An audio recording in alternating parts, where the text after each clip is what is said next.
Chesterfield. Chesterfield, the only cigarette in America to give you premium quality in both regular and king size, brings you Dragnet.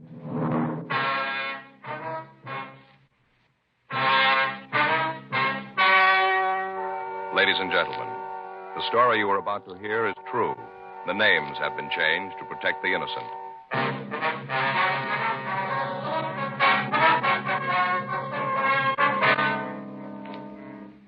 You're a detective sergeant. You're assigned the homicide detail. The body of a dead man has been found in the rear of his shop. He has been brutally beaten to death. The killer is unknown. Your job, find him. Thousands are changing to Chesterfield, both regular and king size, because Chesterfield is the first and only cigarette to give you premium quality in both sizes. That means king size Chesterfield contains tobaccos of better quality and higher price than any other king size cigarette. It's the same fine tobacco as in regular Chesterfield. There is absolutely no difference, except that king size Chesterfield is larger, contains so much more of the same tobaccos, it gives more than a fifth longer smoke. Yes, more than a fifth longer smoke. So remember, Chesterfield is the only cigarette to give you premium quality in both regular and king size. Buy 'em either way you like 'em. Premium quality Chesterfield, and much milder.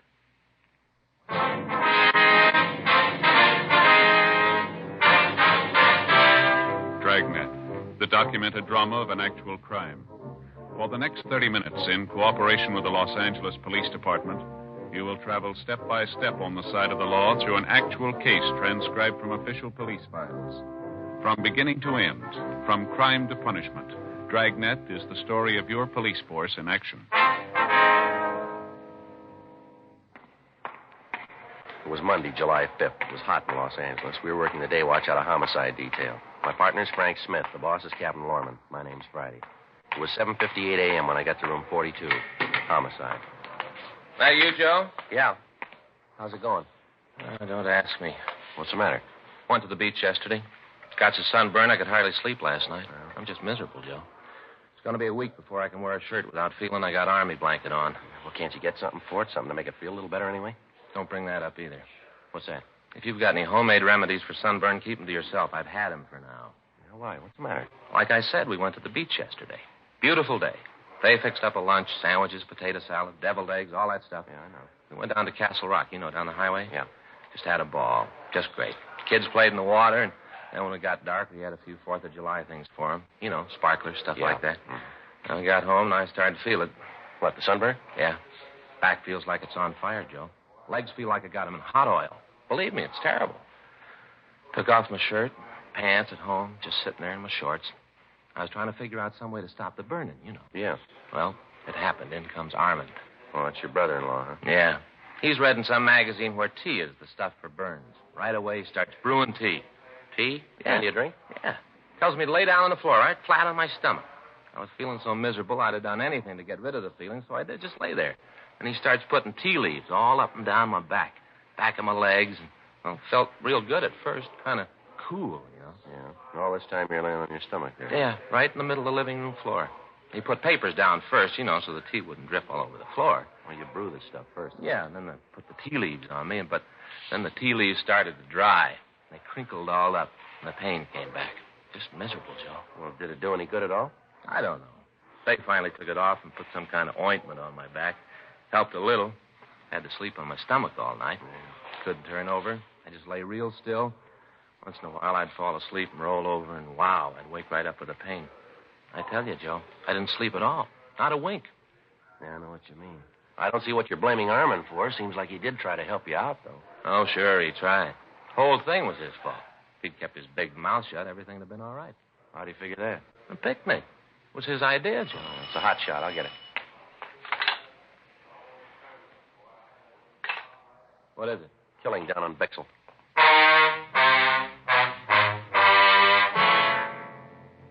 8:14 a.m. We arrived at the address on South Bixel. It was a small neighborhood pawn shop. A radio car had arrived, and the 2 officers had cleared the crowd away from the entrance of the store. One of the officers showed us through a curtain into the back room. Everything was smashed. Glass cases were demolished. Clothing from the shelves had been torn down and thrown all over the floor. At one side of the room, a closet door was half open, and in the closet was the body of a man. We started to talk with George Armstrong, the victim's partner. Terrible. I don't want to look anymore. I don't want to believe it. Anybody would do this to Mark. Mark, is that your partner's name? Yes, Mark Williams, my friend. We've been together the last 15 years. Knew each other for 10 years before that. I don't want to think about it. Would you like to step out here, sir? Front part of the store. Well, would it be all right? Yes, it'll be fine. I'll call the crime lab, Joe. All right, good. Where's the phone, sir? It's back there on the wall. Thanks. I'd like to ask you some questions, if it'd be all right. Yes? You discovered the body, is that right? Well, yes. This morning when I came in, I opened the store like I always do, about, I think, 7:45, I guess it was. Something like that. I see. I opened the front door like I usually do, and then I came in and put the water on for some tea. You can see there, see that hot plate? Mark and I usually have a cup of tea when he comes in. I see. Well, then I went to the back room to hang up my coat. First, I thought that somebody had tried to rob the place. The way things, were scattered all over. Then I saw Mark laying on the floor, and I called you. They're on the way, Joe. Okay. Did you always open up the store by yourself, Mr. Armstrong? Yes. I don't know how it started, but somewhere along the line, I'd open up the place, and then Mark would clean up the shop and close. It's been that way for years. Mm-hmm. When did you last see Mr. Williams? That is, when did you see him alive? Saturday night. I left about 5:45. He was closing the place up. I told him that I'd meet him for breakfast Sunday morning. He wasn't there. I tried to call him at home, but there wasn't any answer. His landlady hadn't seen him. Was he married, do you know? No, he wasn't married. Same thing happened to both of us. Neither one of us married. What's that, sir? Well, you see, Mark and I are both in love with the same girl when we were younger. We used to take her to the park in the summer, listen to the band, concert. Three of us, we used to go every place together. Like I said, both of us were in love with her. Uh-huh. Well, things went along just fine for a year or so, and then she got married to someone else. Mark and I were pretty sad about it. Couldn't blame the girl, though. The guy she married was rich. He had a big house. It was a good family. We didn't have much of anything. No, neither of us married. Just never seemed to find a girl compared with Kate. Kate? Kate Dillon. She's a lovely girl. This meeting you were going to have yesterday morning, was that a regular thing? Oh, yes, it was. You see, about the only relaxation Mark and I had was bowling on the green. Bowling? Mm-hmm. Every Sunday that it didn't rain, we'd meet for breakfast and then catch a bus out to Exposition Park. Bowling club out there. Mark and I both belonged. Mark was a sort of local champion. Played a real good game. Well, didn't you think that anything was wrong when he didn't meet you yesterday? Well, yes, I did. I did at first. Then I got to thinking about it, and I figured maybe he wasn't feeling too good. Just didn't want to go out to the club. Yes, sir. He'd get like that, moody. Just for no reason at all, decided he didn't want to go anyplace at all. Just sit in his room. Almost always came to work, even when he was in a mood. But now and then he'd just sit up there and look out the window. Was there any special reason for all this?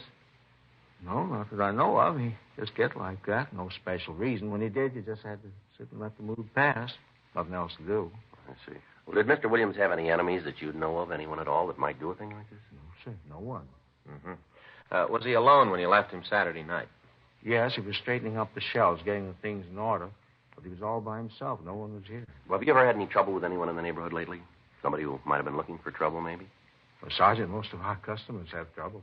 Well, yes, sir, but about how much money was on the premises when you left? Maybe $1,500. Where'd you keep the money? In the safe, right there. You can see for yourself it's all right. Would you mind opening it up just to be sure? Well, if you want me to, but I'm sure everything's okay. If you wouldn't mind, sir. Okay. I know there's nothing wrong here. 43. You can see for yourself that everything's okay, can't you? 16 left. Yes, sir. We just want to be sure. Right to 8. There. You can see it. Uh-huh. Is the money kept in that strong box? Yes, sir. Who knew the combination to this safe? I mean, besides you. Just Mark and me. We were the only ones. Mm-hmm. There. All the money's there. Mm-hmm. Is there anything else missing from the store? Anything that you can see?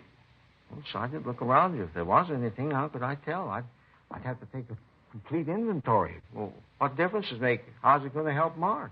Well, it's pretty important we find out why he was killed the way he was, sir. The beating and all. If you'd look around, you might be able to come up with something. Oh, all right, I'll look around, but I tell you, I don't think there's anything gone. All right, if you just do that, we'll look over the back room. It'll be all right.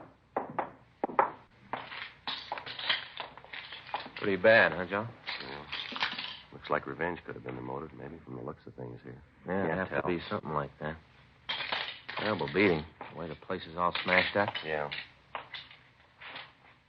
Frank? Yeah? Come over here. Yeah? Look here in the closet. You can see it there under the body. Oh, yeah, looks like a hand axe. Yeah. Might have been trying to defend himself, huh? Well, maybe. Sergeant? Yes, sir? You're right, absolutely right. What's that, sir? Well, he did steal something. The gun case has been broken into. Yes, sir. Anything missing? A couple of revolvers.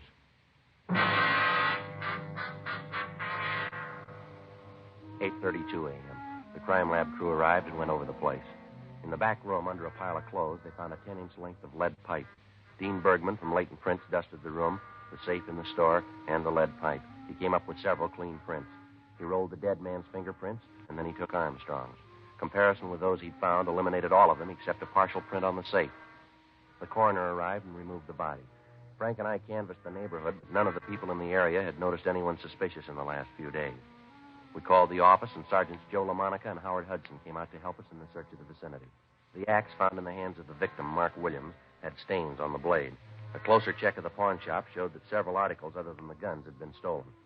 George Armstrong gave us a complete list of the missing property along with the serial numbers of the guns. 11:34 a.m. Frank and I checked back into the city hall.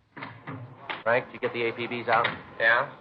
Notified the pawn shop detail. Any word from LaMonica and Hudson? No, not yet. At least there's nothing in the book there.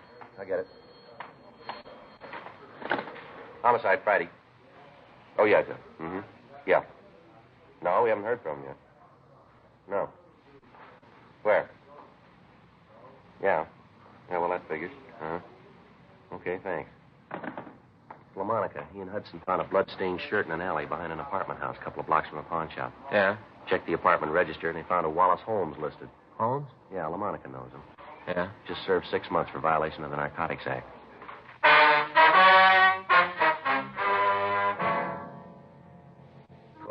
p.m. We ran the name Wallace Holmes through R&I. He had a record dating back almost 10 years.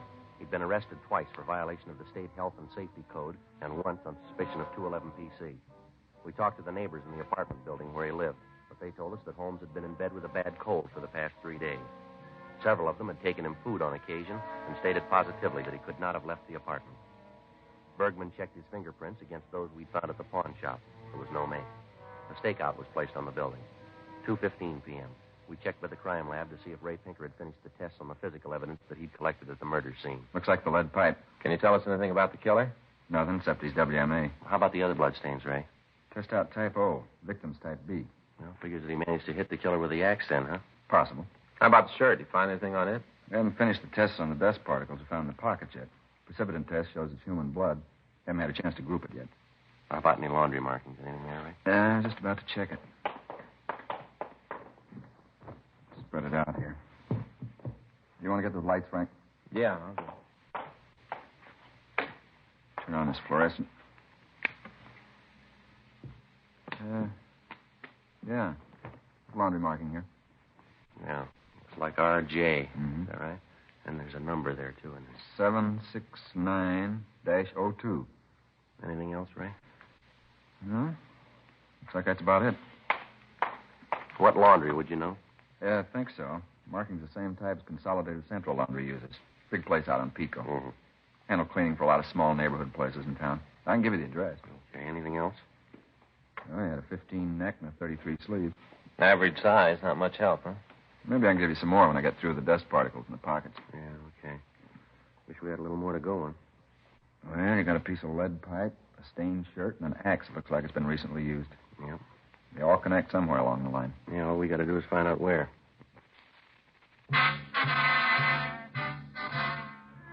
2:58 p.m. Frank and I drove out to the Consolidated Central Laundry. We talked to the manager, and he looked through the files.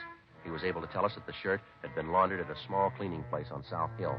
He gave us the address, and Frank and I drove over. We talked to the manager of the shop. Uh-huh. Yeah, it's our number, all right. Yes, sir. Would it be possible for you to tell us who owns the shirt? Yeah, I'll look it up in the book. Let's see, RJ 769-02. Mm-hmm, that's right. Let's see, 642. 98, 7. Yeah, here it is. John Dunlap, address out on 3rd Street. Say, what do you want to know about the shirt for? Dunlap done something? Oh, we're just conducting an investigation here. Oh. Wonder if you'd describe this Dunlap for us. Oh, sure. I've known John for years. Been bringing his things in here for at least 8, maybe 9 years. Could you give us a description of him, you think? Yeah, Johnny's about my size, maybe 5'11". Weighs about 180. How about his coloring? Huh? His coloring. Is he dark or light complected? Oh, yeah. Well, I guess you'd say maybe sort of medium. Yeah, medium. Do you have any marks or scars on him? Anything unusual about him? Well, if you asked me that yesterday, I'd have said no. How's that? Well, up till this morning. John came in this morning, and there was nothing that made him stand out up till then. He must have had an accident over the weekend, I guess. I don't understand. Came in this morning, his face was all scratched up.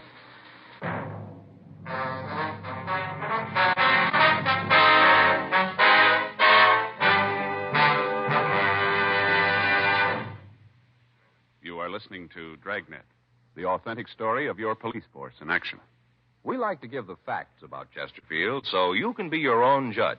Chesterfield is the first and only cigarette to give you premium quality in both regular and king size. Chesterfield is the first and only cigarette to tell you what it's made of. The world's best tobaccos. Kept tasty and fresh by pure and costly moistening agents. The best that money can buy. And Chesterfield cigarette paper is of the highest purity. Now, Chesterfield is the first cigarette to present this scientific evidence on the effects of smoking.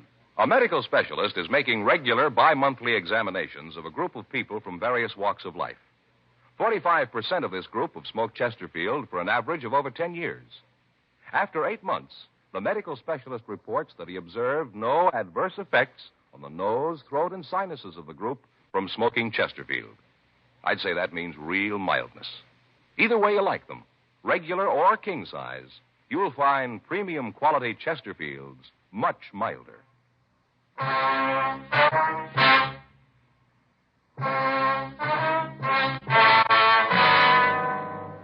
Monday, 5:30 p.m. Frank and I ran the name John Dunlap through R&I. We found no record on anyone answering his description. Meantime, the stakeout on Wallace Holmes' apartment where we found the blood-stained shirt continued. Ray Pinker had finished the test on the shirt and found that most of the blood on it was type B. However, there were also small traces of type O. The tests on the dust particles found in the pockets of the shirt netted us nothing. 6:15 p.m. We drove out to the address given us by the cleaning shop. It was a large apartment building. Dunlap was registered in the penthouse. We took the elevator up and rang the bell. Yeah? John Dunlap? That's right. What can I do for you? Police officers would like to talk to you. Police? What do you want with me? Just like to talk to you. Okay, come on in. You can see you caught me in the shower.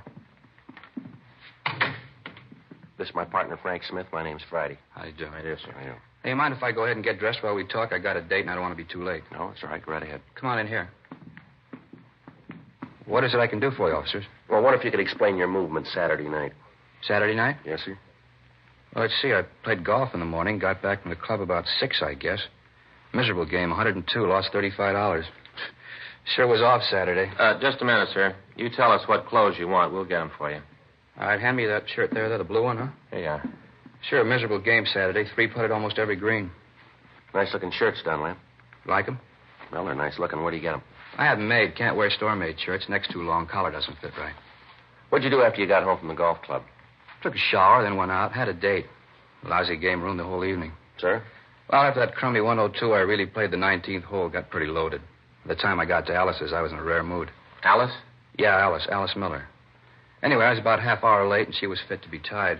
We were supposed to have dinner out in Malibu. Took us about an hour to drive out there, and Alice kept getting mad as we drove. I guess I didn't help things out any. I was in a foul mood and didn't keep it to myself. Yeah? Well, by the time we got there, really going at it, silly thing, no sense to the argument at all, but it just kept building. Either one of you married? Yes, sir. My partner here is. Well, then he knows what I mean. Well, we didn't get down to the beach till about 8:30 or 9. We got out of the car, and Alice said she wanted me to take her back home. I told her we'd just gotten there. She said she didn't care, wanted to go home. Yeah. I told her if she wanted to leave, it was okay with me, and I turned around to walk down to the house. You know, it's pretty dark down there. Uh-huh. Well, I walked right over the embankment. Must have fallen over about 6-7 feet. Didn't hurt myself much, but you can see I scratched up my face. Yeah, we can. Well, a long one, though. I guess it was worth it. How's that? Well, Alice was so scared she ran down to me, and the argument was all over. We went on into the house and had dinner. How long were you there? Oh, I guess until Oh, maybe 2:30, 3 in the morning. Got to playing charades. Time just went. You happen to know what blood type you have? What? Your blood type. Do you know what it is? Oh, I think it's A, but I'm not sure, though. Uh-huh.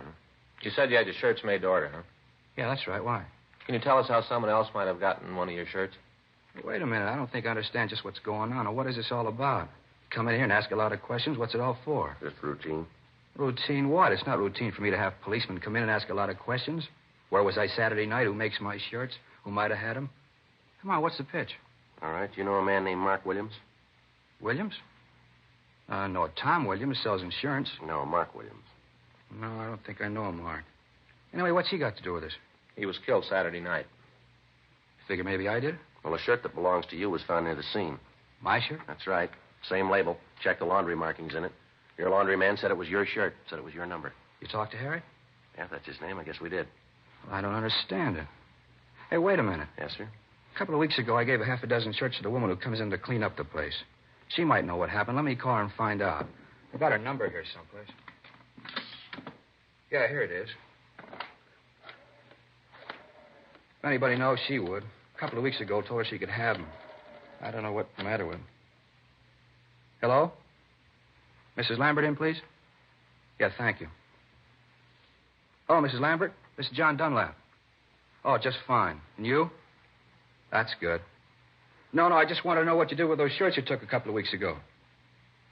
Well, no, Mrs. Lambert, I did give them to you. I just want to know what you did with them. Uh-huh. I see. Well, can you give me the address? Well, just a minute. I'll get a pencil. You have a pencil, officer? Here you are. Thank you. Now, go ahead, Mrs. Lambert. Uh-huh. 47? All right, thank you. No, don't you worry. Everything's all right. Yeah, well, thank you, Mrs. Lambert. Yeah, I'll see you then. Right, goodbye. You're a real character. Thought I wanted the shirts back. Did she tell you what she did with them? Yeah, said she sold them to a second-hand store down on Bixel.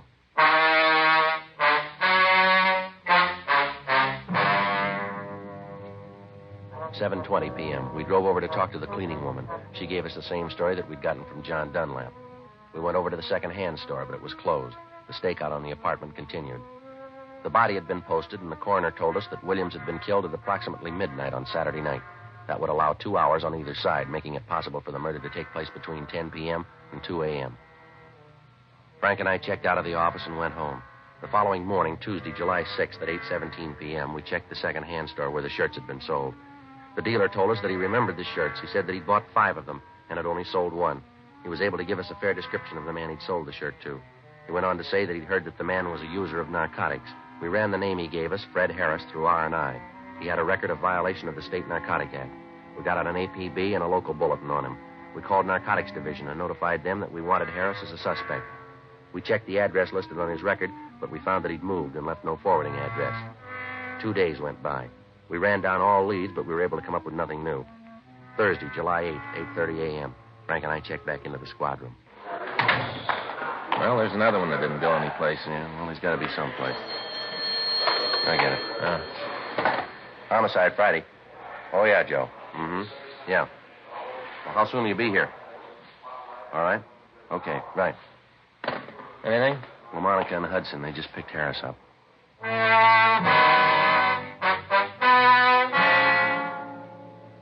11:20 a.m. Fred Harris was brought to the interrogation room. Frank and I talked to him for about an hour, but other than his name, he refused to tell us anything. We tried to lead him out. We talked about his family, about sports, food, everything we could think of. None of it worked. Harris remained sullen and uncooperative. 1:46 p.m. How about some lunch, Joe? Yeah, I guess so. Harris? No, thanks. Well, you suit yourself. What do you want, Joe? Oh, ham on rye, all right. Get some coffee, too, huh? Okay. You sure, Harris? You don't want anything to eat? No, I told you. Okay. All right if I smoke? Yeah, go ahead.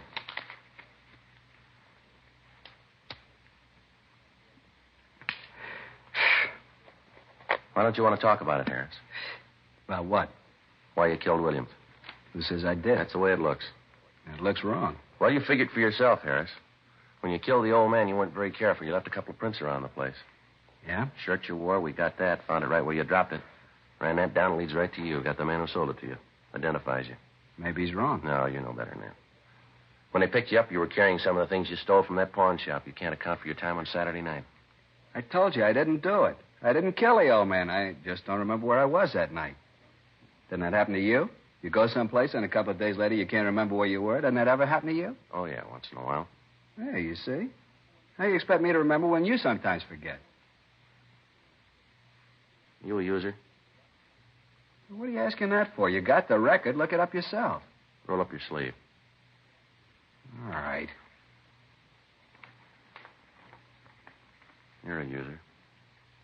You work for a living? Yeah, sometimes. What do you do? Whatever I can. When'd you last work? A couple of weeks ago. You haven't worked since then, huh? No. Where'd you get that stuff they found on you? I don't know. Must have bought it. Any idea where? No. You bought the stuff and you don't know where. Is that what you want me to believe? Believe what you want. I don't care. Well, here's what I believe. You tell me if I'm wrong. I think you went to the old man's pawn shop about closing time on Saturday night.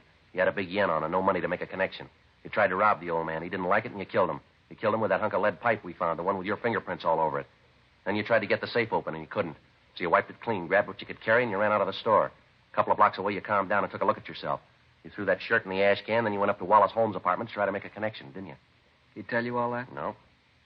Now, come on, how about it? Holmes tell you that? Well, look, you're a little mixed up, aren't you? You just answer. You don't ask. Sure, he told you. You never found out if he did. My big pal, Wallace Holmes. After all I'd done for him.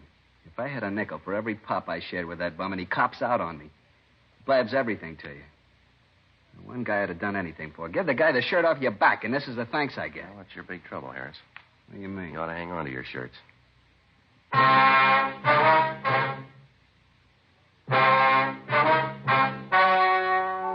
The story you have just heard was true. The names were changed to protect the innocent. On November 15th, trial was held in Department 86, Superior Court of the State of California, in and for the County of Los Angeles. In a moment, the results of that trial.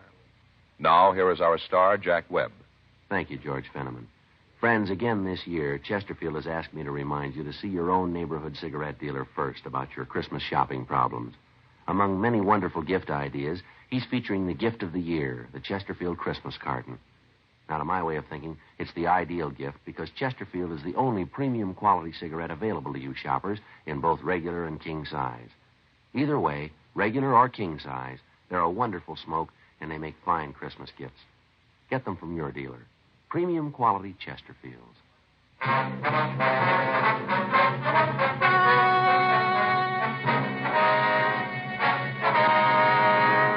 Fred Richard Harris was tried and convicted of murder in the first degree. He was executed in the lethal gas chamber at the state penitentiary, San Quentin, California.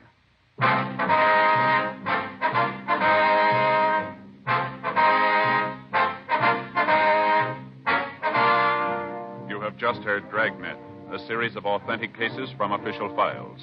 Technical advice comes from the Office of Chief of Police W.H. Parker, Los Angeles Police Department. Technical advisors, Captain Jack Donahoe, Sergeant Marty Wynn, Sergeant Vance Brasher. Heard tonight were Ben Alexander, Vic Rodman, Olin Soule. Script by John Robinson. Music by Walter Schumann. Hal Gibney speaking. Sound off for Chesterfields. Either way you like them, regular or king size, you'll find premium quality Chesterfields much milder. Chesterfield has brought you Dragnet, transcribed from Los Angeles.